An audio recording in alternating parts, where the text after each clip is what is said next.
Tericabras. Thank you, Chair. Media pluralism and media freedom is an important, even crucial report. We have achieved to allocate adequate funding in the EU budget to support the media pluralism monitor, and that's very, very important and very good.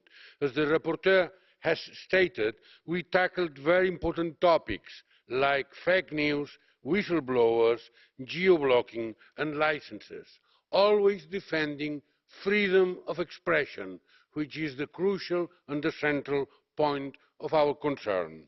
The result is not ideal, is not my report, so to speak, but reasonably good, and we accept it.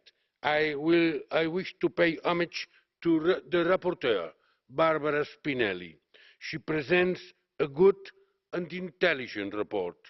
My group will support this report tomorrow.